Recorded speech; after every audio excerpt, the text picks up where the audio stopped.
হযরত আবু বকর সিদ্দিক এই কথাটা শোনার সাথে সাথে কোনো প্রশ্ন না করে, কোনো রকম কোনো কিছু জিজ্ঞাসা না করে হযরত আবু বকর সিদ্দিক বলতে লাগলেন, ইয়া রাসূলুল্লাহ, হাবিবাল্লাহ, এই প্রচারের তো আমি অপেক্ষায় ছিলাম, কবে আপনি প্রচারটা করবে? আমি আপনার হাতে হাত দিয়ে ঈমানের কলেমা পড়ে নেব। আল্লাহ নবী বললেন, এ আবু বকর, কি করে তুমি জানলে? হযরত আবু বকর বলেছিলেন, ইয়া রাসূলুল্লাহ, হাবিবাল্লাহ, আপনি যখন চাচা আবু তালেবের সাথে এমন করে সিরিয়ার দিকে ব্যবসায় যাচ্ছিলেন, রাস্তায় এক ধর্মগুরু খ্রিস্টান পাদ্রী মেহমানের দাওয়াত দিয়ে আপনাকে পার্সোনাল ঘরে কথা বলছিল, আপনাকে জিজ্ঞাসা করেছিল, এ মুহাম্মদ, আপনার পিঠটাকে একটু জুব্বাটা তুলে দেখাবেন। ওই সময় আপনি তাকে বলেছিলেন, আপনি কি দেখতে চাইছেন?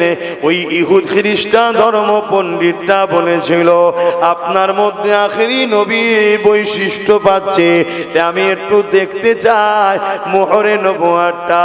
ইয়া রাসূলুল্লাহ, হাবিবাল্লাহ, ওই সময় আপনি তাকে বলেছিলেন, আপনি যেটা দেখতে চাইছেন ওটা আমার কাছে রয়েছে, অর্থাৎ আমি আখেরি নবী।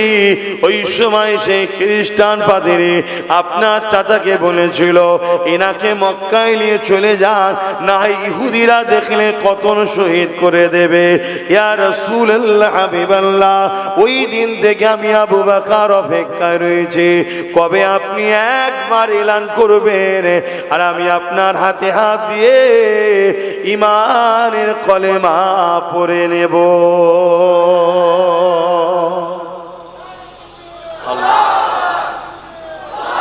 আল্লাহ নবী একদিন কাবা শরীফ তওয়াফ করছিলেন। নবী আমার কাবা শরীফ তওয়াফ করতে করতে কাবার সামনে নবী আমার সিজদায় পড়ে যে কাঁদেন। এ নওজওয়ানেরা, আল্লাহ জিবরাইলকে পাঠিয়ে দেয়, ও জিবরাইল, দুনিয়া জমিনে চলে যাও, আমার হাবিব কেন কাঁদে জিজ্ঞাসা করো, আমার রাসূলুল্লাহ কেন কাঁদে আল্লাহ জানে। জিবরাইলকে আল্লাহ জানাতে চেয়েছিলেন। হযরত জিবরাইল চলে আসলেন। এ যুবকেরা, তরুণেরা, বাপেরা, আমার রাসূলুল্লাহকে সালাম দিয়ে বলতে লাগলে, ইয়া রাসূলুল্লাহ, হাবিবাল্লাহ, হুজুর আপনি কেন কাঁদেন? আল্লাহ পাক জিজ্ঞাসা করেছে, আমার আল্লাহ পাক জানতে চেয়েছে। আল্লাহ নবী বলেছিলেন, জিবরাইল, আমি কেন কাঁদি আল্লাহ জানে, তবে জিবরাইল তোমাকে যখন জানাতে চেয়েছে শোনো, তোমার মাধ্যমে যখন আল্লাহ জানতে চেয়েছে শোনো, তোমার মাধ্যমে যখন আল্লাহ পাক তোমাকেও শোনাতে চেয়েছে। এ জিবরাইল, আমি যখনই কেঁদেছি ওই কান্নাটা আমার গুনাহগার উম্মত উম্মতীদের জন্য কেঁদেছি। এ জিবরাইল রে, আমার জীবনে এমনও দিন গেছে, আমার সংসারে এমনও দিন গেছে, জিবরাইল তার জন্য কখনো আমি কাঁদি না। আমি যখনই কেঁদেছি আমার উম্মত উম্মতির জন্য কেঁদেছি। আজ কাবা শরীফ তওয়াফ করতে করতে মনে পড়ে যায় অন্য অন্য নবীর উম্মত উম্মতিরা তাদের নবীর কথা অমান্য করার দরুন আল্লাহ পাক তাদের উপরে আযাব দিয়ে গজব দিয়ে শেষ করে দিয়েছে। যেমন আদ জাতিকে শেষ করে দিয়েছে, সামুদ জাতিকে শেষ করে দিয়েছে। এ জিবরাইল রে, আমার উম্মত উম্মতিরা, আমি রাসূলুল্লাহ আমার কথা ঠিক মতো শুনবে না, আল্লাহ পাক যদি নারাজ হয়ে যে তাদের উপরে আযাব গজব দিয়ে তাদেরকে শেষ করে দেয়। এই জন্য আমি রাসূলুল্লাহ কাঁদতেছি, আল্লাহ যেন আমার উম্মত উম্মতির উপরে আযাব গজব দিয়ে তাদেরকে শেষ না করে দেয়। তো ভাইরা আমার, কত দিক দিয়ে আমার নবীকে কষ্ট দিয়েছে। আল্লাহ নবী মক্কার মানুষকে যখন দিনের মেসেজ দিচ্ছে, বাবারা তোমরা এক আল্লাহকে মেনে নাও, বাবারা তোমরা হাতে তৈরি করা লাত উজ্জা হুবলের উপাসনা করো না, তোমরা তোমাদের রব, তোমাদের স্রষ্টা আল্লাহকে মেনে নাও। এই সময় মক্কার জালিমেরা তারা আমার রাসূলুল্লাহকে মানতে চায়নি, উপরন্তু আল্লাহ নবীকে নানান দিক দিয়ে কষ্ট দিতে লেগেছে। একদিন কাবা শরীফের সামনে আল্লাহ রসুল ইসলাম নাই, তাওহীদ কলেমার প্রচার করছে। আবু জেহেল এসে আমার নবী পাকের গায়ে হাত পর্যন্ত তুলে দিল। নাউজুবিল্লাহ বলেন। আল্লাহু আকবার। যাকে না বানালে কুল কায়নাত বানাতো না, সেই নবী পাকের গায়ে হাত তুলে দিয়েছে। তাহলে হক কথা বললে যদি গায়ে হাত কেউ তোলে, এতে দুঃখ পাওয়ার তো কিছু নেই। আমার রাসূলুল্লাহর গায়ে হাত উঠে গেছে। এ নওজওয়ানেরা, আল্লাহ নবী মনে দুঃখে কষ্টে, নবী আমার চোখের পানি ফেলতে ফেলতে হুজরা মোবারকে চলে আসলেন। আমার রাসূলুল্লাহ কাঁদতে লেগেছে।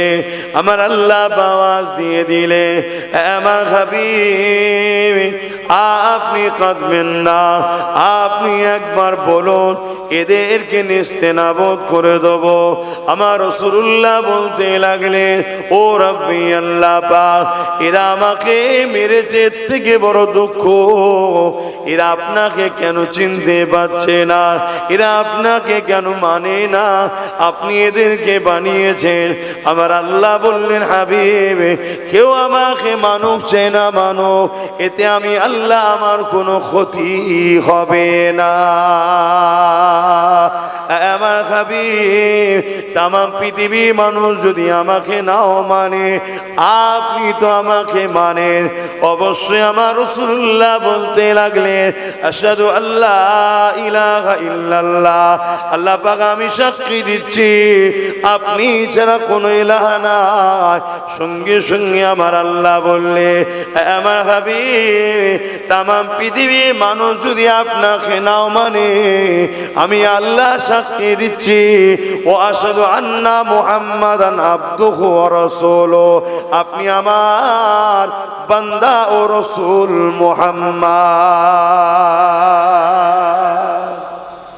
কে মানবে না মানবে এতে আপনারও কিছু যায় আসে না, আমারও কিছু যায় আসে না। কিন্তু রাসূল আমাদেরকে এত ভালোবাসে, পরের দিন আল্লাহ নবী আবার বেরিয়েছে, কিন্তু কেউ মানতে চাইছে না। আসার সময় যখন ফিরে আসছে মনে দুঃখ করে, হযরতে আবু বকর সিদ্দিকীর সঙ্গে দেখা হয়েছে। তখন শুধু আবু বকর ছিল। আল্লাহ নবী নূর নবী দয়া নবী সঙ্গে দেখা হয়েছে। আল্লাহ নবী বলছে, আবু বকর কেউ তো আমার কথা শুনছে না, আপনি কি আমার কথা শুনবেন? হযরতে আবু বকর সিদ্দিক জিজ্ঞেস করছে, হুজুর আপনি কি বলছেন? আল্লাহ নবী বললেন, লা ইলাহা ইল্লাল্লাহ আনা মুহাম্মদ রাসূলুল্লাহ, अल्लाह के सिवा दूसरा कोई माबूद नहीं, मैं मोहम्मद अल्लाह के रसूल हूँ। এটা মানবে? হযরত আবু বকর সিদ্দিক এই কথাটা শোনার সাথে সাথে কোনো প্রশ্ন না করে, কোনো রকম কোনো কিছু জিজ্ঞাসা না করে হযরত আবু বকর সিদ্দিক বলতে লাগলেন, ইয়া রাসূলুল্লাহ হাবিবাল্লাহ, এই প্রচারের তো আমি অপেক্ষায় ছিলাম, কবে আপনি প্রচারটা করবে? আমি আপনার হাতে হাত দিয়ে ঈমানের কলেমা পড়ে নেব। আল্লাহ নবী বললেন, এ আবু বকর কি করে তুমি জানলে? হযরত আবু বকর বলেছিলেন, ইয়া রাসূলুল্লাহ হাবিবাল্লাহ, আপনি যখন চাচা আবু তালেবের সাথে এমন করে সিরিয়ার দিকে ব্যবসায় যাচ্ছিলেন, রাস্তায় এক ধর্মগুরু খ্রিস্টান পাদ্রী মেহমানের দাওয়াত দিয়ে আপনাকে পার্সোনাল ঘরে কথা বলছিল, আপনাকে জিজ্ঞাসা করেছিল এ মুহাম্মদ আপনার পিঠটাকে একটু জুব্বাটা তুলে দেখাবেন। ওই সময় আপনি তাকে বলেছিলেন আপনি কি দেখতে চাইছেন? ওই ইহুদ খ্রিস্টান ধর্ম পণ্ডিতটা বলেছিল আপনার মধ্যে আখেরি নবী বৈশিষ্ট্য পাচ্ছে, আমি একটু দেখতে চাই মোহরে নবুয়াতটা। ইয়া রাসূলুল্লাহ হাবিবাল্লাহ, ওই সময় আপনি তাকে বলেছিলেন আপনি যেটা দেখতে চাইছেন ওটা আমার কাছে রয়েছে, অর্থাৎ আমি আখেরি নবী। ওই সময় সেই খ্রিস্টান পাদ্রী আপনার চাচাকে বলেছিল এনাকে মক্কায় নিয়ে চলে যান, না ইহুদিরা দেখলে কতল শহীদ করে দেবে। ইয়া রাসূলুল্লাহ হাবিবাল্লাহ, ওই দিন থেকে আমি আবু বকর অপেক্ষায় রয়েছে কবে আপনি একবার এলান করবেন আর আমি আপনার হাতে হাত দিয়ে ঈমানের কলেমা পড়ে নেব।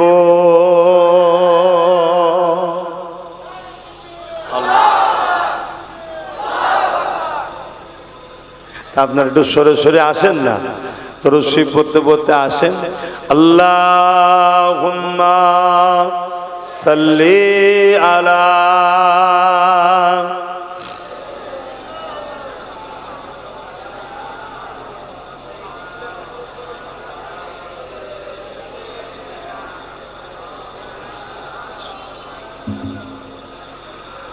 रातें भी मदीने की, बातें भी मदीने की, रातें भी मदीने की, बातें भी मदीने की, जीने में ये जीना है क्या बात है जीने की।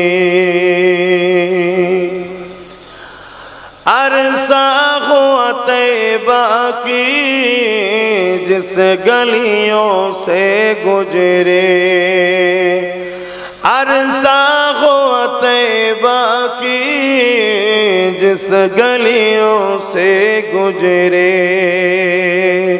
इस वक्त भी गलियों से खुशबू है पसीने की, रातें भी मदीने की, बातें भी मदीने की, जीने में जीना है क्या बात है जीने की। तारीफ के लायक जब अल्फाज नहीं निकलते, तारीफ के जायक जब अल्फाज नहीं निकले, तारीफ करे कोई किस तरह मदीने की, तारीफ करे कोई किस तरह मदीने की, रातें भी मदीने की, बातें भी मदीने की, जीने में जीना है क्या बात है जीने की। ओ अपने निगाहों से दीवाना बनाते हैं, आरो जोरे बोलो। আমার নবী যার দিকে একবার তাকিয়েছে সে দুনিয়া আখিরাতের বাদশাহী পেয়ে গেছে, জোরে বলুন সুবহানাল্লাহ। আমার নবীর নিগার এত আল্লাহ নিয়ামত করেছে, যার দিকে তাকিয়েছে সে দিবানা হয়ে গেছে। ओ अपने निगाहों से दीवाना बनाते हैं, ओ अपने निगाहों से मस्ताना बनाते हैं, ज़हमत भी नहीं देते मैं खार को पीने की, रातें भी मदीने की, बातें भी मदीने की, जीने में जीना है, क्या बात है जीने की। अल्लाहुम्मा सल्ली अला।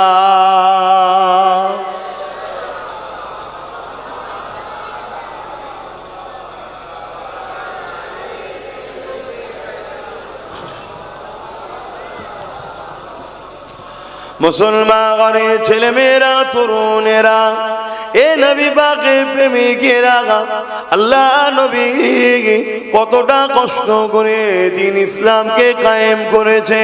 আল্লাহ নবীর জীবনে এমনও দিন গেছে, আল্লাহ নবীকে মক্কার মুশরিক জালিমেরা শহীদ করে দিবার জন্য খুঁজছে। আমার নবী পাহাড়ে চলে গেছে, গাছের পাতা ফলমূল খেয়ে জীবন ধারণ করে, এবং নবী আমার এমন করে রাত্রিরে গোপনে গোপনে আল্লাহ পাকের তৌহিদের বাণী এমন করে মানুষের কাছে দিতেছে। আজ আমরা সহজে পেয়েছি ইসলাম, আমাদের গুরুত্ব না ইসলাম নেই। আমাদের ছেলেরা ইসলাম থেকে অনেক দূরে সরে যাচ্ছে, কেন? সহজে পেয়েছি। যে কোনো জিনিস সহজে পেলে তার গুরুত্ব থাকে না।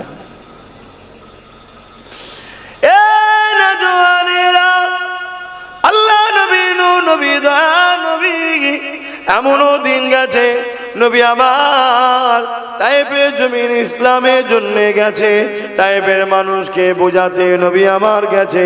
তায়েফের মানুষের আগে থেকে মক্কার মুশরিকেরা তায়েফের মানুষকে জানিয়ে দিয়েছে মুহাম্মদ রাসূলুল্লাহ যেতেছে। যা বলে ঠিকই বলে, কিন্তু মুহাম্মদ রাসূলের কথা যদি মেনে নেওয়া হয়, এ তায়েফের সরদারেরা, তাহলে তোমাদের নেতৃত্ব কিন্তু চলে যাবে। কেন? মুহাম্মদ রাসূল গরিবের পক্ষে কথা বলে, ইনসাফের পক্ষে কথা বলে, মানবতার পক্ষে কথা বলে, ইনসানিয়াতের পক্ষে কথা বলে, খোদার্তদেরকে খানা দিবার কথা বলে, জুলুম মিটাবার কথা বলে, অন্যায় মিটাবার কথা বলে, ন্যায় প্রতিষ্ঠিত করার কথা বলে। এ তাইফের সরদারেরা যদি মুহাম্মদকে না রুখো, তাহলে তোমাদের কিন্তু মানুষগুলো মুহাম্মদ রাসূলের দিকে চলে যাবে। চলে গেলে তোমাদের রাজত্ব চলে যাবে। আল্লাহ নবী নবী দয়া নবী আমার যখন তায়েফের দিকে যেতে লেগেছে, তায়েফের মানুষেরা ওই সময় ছোট ছোট বাচ্চাদের হাতে পাথর তুলে দিয়েছে। আল্লাহ নবীকে দূর থেকে দেখিয়ে দেয়, ওই যে ব্যক্তিটা এসছে ওটা একটা পাগল। নাউযুবিল্লাহ বলেন। আমার রাসূলকে কি না শুনতে হয়েছে। আমাদেরকে সামান্য কিছু বললে আমাদের মন খারাপ হয়ে যায়। রাসূল আমার কত কষ্ট করেছে। বাচ্চাদের এখানে বলে দিল, যাও পাগলের সঙ্গে যে ব্যবহার করতে হয় করো। আল্লাহ নবী তায়েফের বুকে যাচ্ছে, আর বাচ্চাগুলো রাসূলের পাক সাল্লাল্লাহু আলাইহি ওয়াসাল্লামকে পাথর ছুঁড়ে ছুঁড়ে মারছে। হাই রে হাই, মুসলমান তোদের দিলে একটু ব্যথা হয়নি? হ্যাঁ, যেমন নবী কত কষ্ট করেছে ইসলামের জন্য। আল্লাহ পাক এমনি বলেনি যে নবী পাক সাল্লাল্লাহু আলাইহি সাল্লাম মুমিনদের জানের থেকেও কাছে। জোরে বলুন সুবহানাল্লাহ। আর নবী পাক এমনি বলেনি ঈমান হলো লা ইউমিনু আহাদুকুম হাত্তা আকুনা হাব্বা ইলাইহি মিন ওয়ালিদিহি ওয়া ওয়ালাদিহি ওয়ান নাসি আজমাইন। যতক্ষণ পর্যন্ত তোরা তোদের নিজের জানের থেকেও বেশি আমার রাসূলকে ভালো না বাসতে পারবে, বাপ মা পরিবার সন্তান জমি জায়গা ঘর বাড়ি এমনকি নিজের জানের থেকেও বেশি, ততক্ষণ পর্যন্ত তোমরা ঈমানদার নয়। আর যে ঈমানদার নয় তার বাপ হাজী সাহেব তো কি হয়েছে, সে জান্নাতে যাবে। কথা বুঝছো তো নাকি? তার মা নামাজি মুসল্লি, সে জান্নাতে যাবে। তা নামাজি মুসল্লি হাজী সাহেব এর ঘরে জন্ম লিদি সে ঈমানদার না হয় জান্নাত যাবে নাকি? অত সহজ নাকি? হ্যাঁ, ও তো ওজন অমুসলিমের ঘরের ছেলে, সে যদি ইমানের কলেমা পড়ে নিয়ে আমার রসুলকে জানের থেকে বেশি ভালোবেসে বলে, সে জান্নাত চলে যাবে। জোরে বলুন সুবহানাল্লাহ। এখানে কোথায় জন্ম নিয়েছে বড় বিষয় নয়, আল্লাহ শুকরিয়া আমাদের জন্য সহজ হয়ে গেছে। 80% জন্মসূত্রে পেয়ে গেছে, 80% জন্মসূত্রে পেয়ে গেছি, খুঁজতে হয়নি। আর যারা ইসলামে জন্ম নেয়নি, তারা যদি ইসলামে আসে তাদেরকে খুঁজতে হচ্ছে, খুঁজে তারপরে আসতে হচ্ছে। কিন্তু সেই ব্যক্তি আসার পরে সে যদি আমার রসুলের দিবানা হয়, সে জান্নাত চলে যাবে। আর মুসলমানের ঘরের বেটা, হাজির বেটা, পীরের বেটা, গাজীর বেটা যদি রসুল পাক সাল্লাল্লাহু আলাইহি ওয়াসাল্লামের প্রেমিক না হয়, সে কিন্তু জান্নাত পাবে না। কথা শুনছেন তো নাকি? অনেক কষ্ট। আল্লাহ নবীকে ঘিরে তায়েফের বাচ্চারা পাথর নিক্ষেপ করতে লেগেছে। যে জায়গায় পাথর লাগে, আহারে নুরানি বদনে লাগার সাথে সাথে রক্তাক্ত হতে লেগেছে। রসুলে পাকের শরীর থেকে, জিসম মুবারক থেকে পবিত্র রক্ত ঝরে ঝরে পড়তে লেগেছে। এ যুবকেরা, ওই রক্ত বেরিয়ে বেরিয়ে রসুল পাকের জুতা মুবারকে পর্যন্ত পৌঁছে যাচ্ছে, জামা ভিজে যেতে লেগেছে।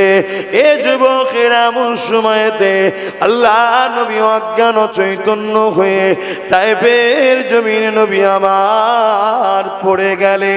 একটু ভাবো গো যুবক, একটু ভাবেন বাপ মায়েরা, কত কষ্ট করেছে নবী আমার, অথচ আল্লাহ বলেছে হাবিব আপনি সত্যের মেসেজ প্রচার করে দেন, কে নেবে না নেবে আমি আল্লাহ তার থেকে বুঝে নেব। হাবিব আপনি বেশি কষ্ট করবেন না। আমার নবীকে আল্লাহ বেশি কষ্ট করতে বলেনি, নবী করছে। কেন? আমার উম্মত, যদি আমি এদেরকে ইসলাম না দিই, এদের জন্য কষ্ট দিয়ে না করি, এসব বরবাদ জাহান্নামী হয়ে যাবে। এজন্য রসুল কষ্ট করছে।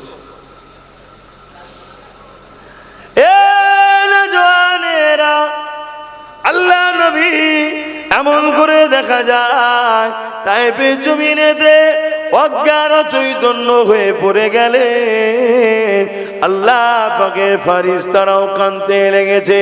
এদিকে বেঈমানের সরদারেরা, তায়েফের লিডার নেতারা, তারা আগিয়ে এসে আমার রসুলের পাকে নাকে হাত দিয়ে দেখছে মুহাম্মদ রসুল মারা গেছে না বেঁচে আছে। তারা এসে মনে করেছে আল্লাহ নবী ইন্তেকাল হয়ে গেছে। বেঈমানেরা এই অবস্থাতেও রাসূলুল্লাহর উপরে লাঠির আঘাত করতে লেগেছে। এ যুবকেরা, আমার নবী পাক কতটা কষ্ট করেছে শোনো। তোমাকে আমাকে ইনসাফ চিনাবে বলে, তোমাকে আমাকে নাই দেবে বলে, তোমাকে আমাকে বাঁচাবে বলে নারীদের ঘরে জেন্ত জেন্ত পুঁতে দিত, নারীদের অধিকার দেবে বলে এতিমদের ঘরে মানুষ মেরে দিত, এতিমদেরকে বাঁচাবে বলে এই জমিন ও আখিরাতে বাঁচাবার জন্য আল্লাহ নবী কত কষ্ট করেছে। আজকে মুসলমান ঘরের ছেলে হয়ে সেই নবীর মাহফিলে বসতে যদি তোমাদেরকে বারবার মনে হয়, বলতে হয় এই মুসলমানের ওপরে লানত হওয়াই দরকার আছে। কথা বুঝছেন তো নাকি? তাদের উপরে লানত হওয়াই দরকার, যে তোরা কত নিকৃষ্ট হলি। হ্যাঁ আব্বা বলবেন, আমার কথা কি করা হচ্ছে নাকি? তোরা কত নিকৃষ্ট হয়ে গেলি।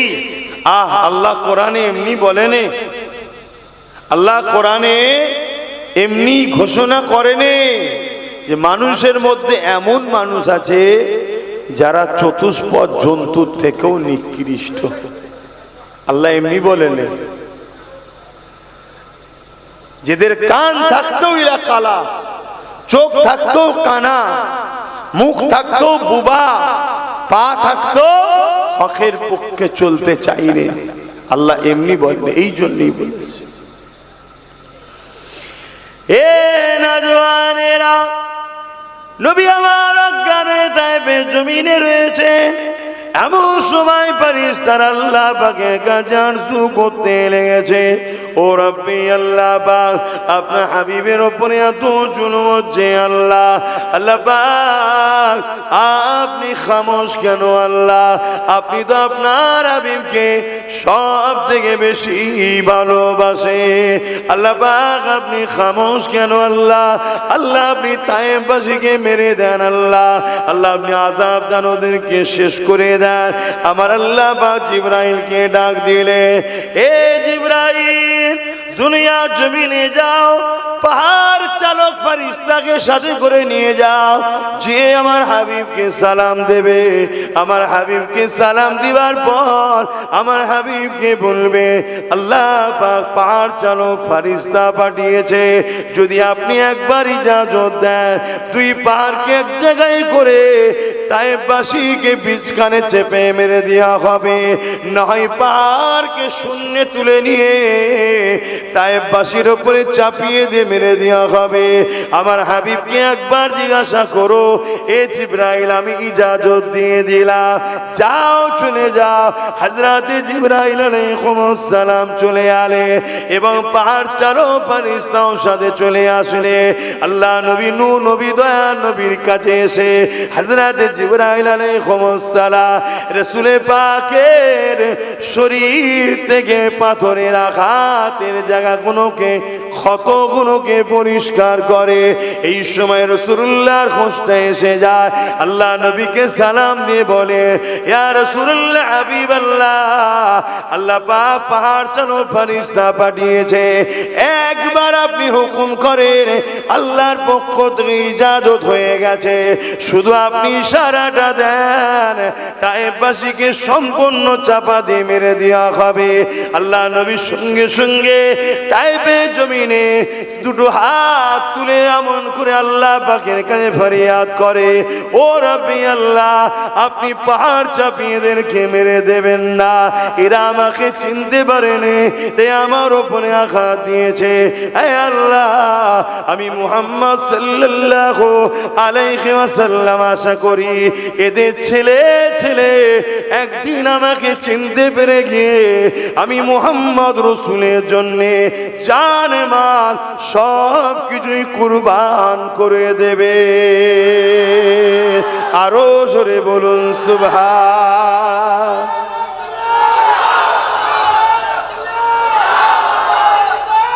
ইয়া রাসূলুল্লাহ, আল্লাহ পাক আওয়াজ দিচ্ছে, জিবরাইল, আমার হাবিবকে আমি যা ভালোবাসি কেউ অতটা ভালোবাসতে পারবেও না। আর আমার হাবিব, কুল কায়নাতকে একদিকে রাখো, আমার হাবিবকে একদিকে রাখো, আমি আল্লাহ আমার হাবিবকে সবকিছুর আগে বেশি ভালোবাসি। জোরে বলুন সুবহানাল্লাহ। তারপরও কেন মারিনি জিবরাইল বুঝতে পারছো? আমি যদি মারি আমার হাবিব কষ্ট পাবে, আমি হাবিবের কষ্ট দেব না বলেই আজকে তাদেরকে মেরে দিইনি, নচেত এদেরকে আমি কবেই মেরে দিতাম। আমার হাবিবকে যেদিন এরা আঘাত দিয়েছিল প্রথম কাবায়, সেদিনই এদেরকে শেষ করে দিতাম, কিন্তু আমার হাবিব মারলে কষ্ট পাবে। এ ভাইরা, আজও আমাদেরকে আল্লাহ মেরে দিত, আমরা আজ যা করছি আল্লাহ আমাদেরকে কবে দুনিয়া ধ্বংস করে দিত। আজও যে দুনিয়া ধ্বংস করেনি, আল্লাহ আজও আমাদের উপরে যে আযাব দেয়নি, এটাও মুহাম্মদ রাসূলের সাদকায়। জোরে বলুন সুবহানাল্লাহ। আমার নবী পাক কষ্ট পাবে, তাই আমার নবীর কাছে আল্লাহ ওয়াদা করেছে। আল্লাহ নবী একদিন কাবা শরীফ তওয়াফ করছিলেন।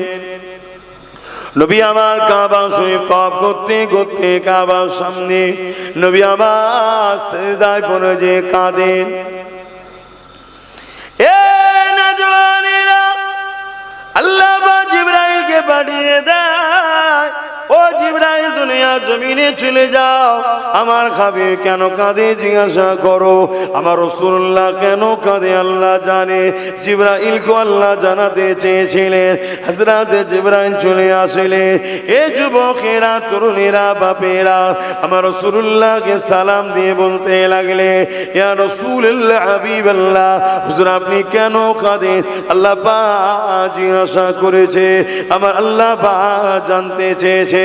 আল্লাহ নবী বলেছিলেন, জিবরাইল আমি কেন কাঁদি আল্লাহ জানে, তবে জিবরাইল তোমাকে যখন জানাতে চেয়েছে শোনো, তোমার মাধ্যমে যখন আল্লাহ জানতে চেয়েছে শোনো, তোমার মাধ্যমে যখন আল্লাহ পাক তোমাকেও শোনাতে চেয়েছে। এ জিবরাইল, আমি যখনই কেঁদেছি ওই কান্নাটা আমার গুনাহগার উম্মত উম্মতীদের জন্য কেঁদেছি। এ জিবরাইল রে, আমার জীবনে এমনও দিন গেছে, আমার সংসারে এমনও দিন গেছে, জিবরাইল তার জন্য কখনো আমি কাঁদি না।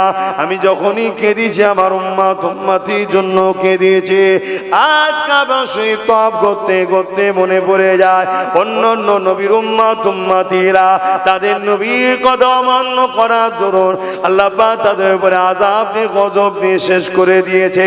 যেমন আদ জাতিকে শেষ করে দিয়েছে, সামুদ জাতিকে শেষ করে দিয়েছে। এ জিবরাইল রে, আমার উম্মত উম্মতীরা, আমি রাসূলুল্লাহ আমার কথা ঠিক মতো শুনবে না, আল্লাহ পাক যদি নারাজ হয়ে যে তাদের উপরে আযাব গজব দিয়ে তাদেরকে শেষ করে দেয়। এই জন্য আমি রাসূলুল্লাহ কাঁদতেছি, আল্লাহ যেন আমার উম্মত উম্মতীর উপরে আযাব গজব দিয়ে তাদেরকে শেষ না করে দেয়। আল্লাহ নবী আমাদেরকে কত ভালোবাসেন, কত স্মরণ করে। দেখো, আদ জাতিকে শেষ করে দিয়েছে, সামুদ জাতিকে শেষ করে দিয়েছে, লূত নবীর উম্মতদের আল্লাহ পাথর বানিয়ে দিয়েছে। আজও গেলে সেই এলাকাতে দেখা যায় সব মানুষগুলো পাথর হয়ে দাঁড়িয়ে আছে। কথা বুঝে আসছে? আল্লাহ পাক এত ভয়ানক ভয়ানক আযাব দিয়ে উম্মত, এক একটা নবীর উম্মতকে পুরো শেষ করে দিয়েছে। আজ আমরা কি করতে বাদ দিয়েছি? 100-র মধ্যে 95টা ছেলে নামাজ পড়েনি, 100-র মধ্যে 95টা মেয়ে নামাজ পড়েনি, আবার যুবক যুবতী। আল্লাহ পাক তারপরও আমাদের খাবার কিন্তু এখনো কেড়ে লাইনি। তার মানে এমনটা নয় যে আল্লাহ আমাদের ছেড়ে দিয়েছে, শুধুমাত্র আমার নবীর খাতির আমাদেরকে আযাব দেয়নি আল্লাহ। নামাজ কাজা, রোজা কাজা এ তো হচ্ছে, গান যাত্রা ফাংশন সব চলছে। আবার অপর দিকে এর সাথে সাথে মুসলমানই এখন সব থেকে বড় ইসলামের দুশ্মন হয়ে দাঁড়িয়েছে। আমরা সেই সব শক্তিকে জিতাই, যে সব শক্তি ইসলামকে মিটাতে চাইছে, আমরাই তো করছি। তাদের হয়ে লড়াই তো আমরা করি, তাদের হয়ে বুথ দখল তো আমরাই করি। যারা আমাদের লড়াই জিতে গিয়ে কে বোল্ডুজার দিয়ে মাদ্রাসা ভাঙে, কেউ মাদ্রাসার শিক্ষক বন্ধ করে দেয়, কে আবার বলে কোরআন শেষ হয়ে যাবে তো আমার উন্নতি শেষ হবে না। এসব জালিমদের ঘরে আমরাই তো জিতাই বারবার। কি ভুল বলছি নাকি? আল্লাহ পাক ছাড় দিয়েছে, ছেড়ে দেয়নি। এখনো বুঝুন, যেদিন ধরবে পাকড়াও করবে সেদিন আর কেউ বাঁচাতে পারবে না। আল্লাহ পাক বললেন, আমার রাসূল যখনই কেঁদেছেন, আমার যখনই নবী আমার এই কথাটা বললেন, আল্লাহ পাক আওয়াজ দিয়ে দিলেন, আমার হাবিব আপনি কাঁদবেন না।